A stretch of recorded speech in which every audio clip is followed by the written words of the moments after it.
ಕರ್ನಾಟಕದಲ್ಲಿ ಪ್ರಧಾನಮಂತ್ರಿ ಆಯುಷ್ಮಾನ್ ಭಾರತ ಯೋಜನೆಯ ಲಾಭ ಜನರಿಗೆ ತಲುಪುವಂತಾಗಲು ಹಲವು ಕ್ರಮಗಳನ್ನು ಕೈಗೊಳ್ಳಲಾಗಿದ್ದು 2021 ಕೋಟಿ ರೂಪಾಯಿಗಳ ಅನುದಾನ ನೀಡಲಾಗಿದೆ ಎಂದು ಕೇಂದ್ರ ಆರೋಗ್ಯ ಮತ್ತು ಕುಟುಂಬ ಕಲ್ಯಾಣ ಸಚಿವ ಜೆಪಿ ನಡ್ಡಾ ಲೋಕಸಭೆಯಲ್ಲಿಂದು ಹೇಳಿದ್ದಾರೆ.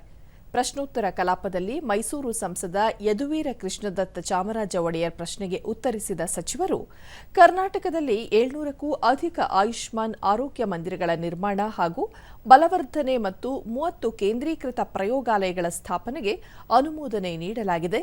ಎಲ್ಲ ಜಿಲ್ಲೆಗಳ ಆಯುಷ್ಮಾನ್ ಆರೋಗ್ಯ ಮಂದಿರ ಹಾಗೂ ಘಟಕ ಆರೋಗ್ಯ ಕೇಂದ್ರಗಳನ್ನು ಸದೃಢಗೊಳಿಸಲು ನಿರ್ಧರಿಸಲಾಗಿದೆ ಎಂದರು.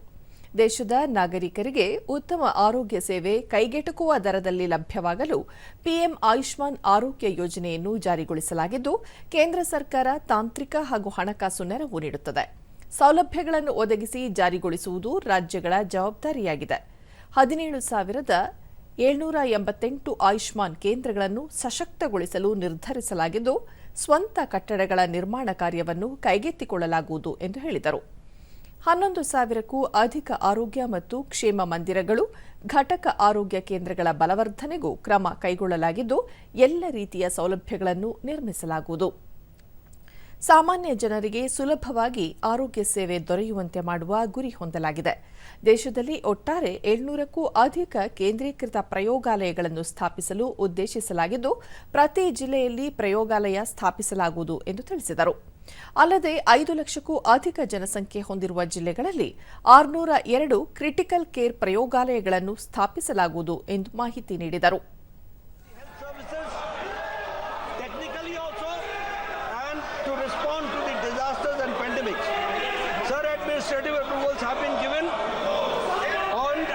To share that 1,168 crores for strengthening of the 817 Ayushman Arogya Mandir and 21 integrated public health labs and 21 care blocks as per proposal of the state has been approved by the Ministry of Health and Family Welfare.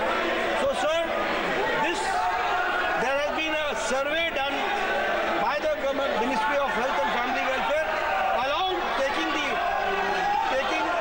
along with us the state government, and accordingly a target has been set which we are implementing under the dynamic leadership of Prime Minister Modi, PM Abhim program, and I assure you that this will be completed in the time limit.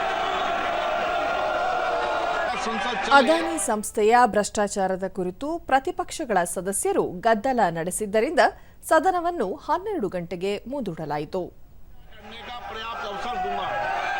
सदन की कार्रवाई आज 12 बजे तक के लिए स्थगित की जाती है. ಮತ್ತೆ ಸದನ ಸಮಾವೇಶಗೊಂಡಾಗ ಸಚಿವ ಅರ್ಜುನ್ ರಾಮ್ ಮೇಘ್ವಾಲ್, ಕಿರಣ್ ರಿಜಿಜು, ಅನುಪ್ರಿಯಾ ಪಟೇಲ್, ಜೆಪಿ ನಡ್ಡಾ ತಮ್ಮ ಸಚಿವಾಲಯಗಳಿಗೆ ಸಂಬಂಧಿಸಿದ ಕಾಗದ ಪತ್ರಗಳನ್ನು ಮಂಡನೆ ಮಾಡಿದರು.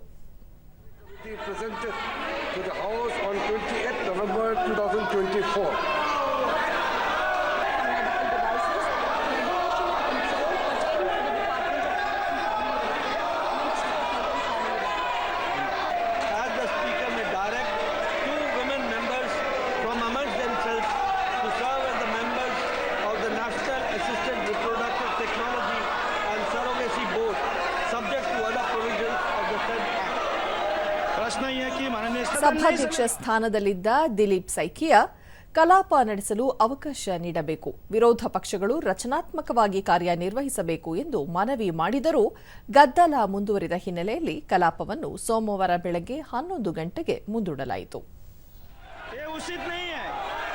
पार्लियामेंट्री डेमोक्रेसी को स्ट्रेंथन करना है तो अपने सीट पर जाकर के बैठिए, सदन को चलाइए. ऐसा नहीं होता है. सभा की कार्यवाही सोमवार दिनांक 2 दिसंबर 2024 को प्रातः 11 बजे तक के लिए स्थगित की जाती है.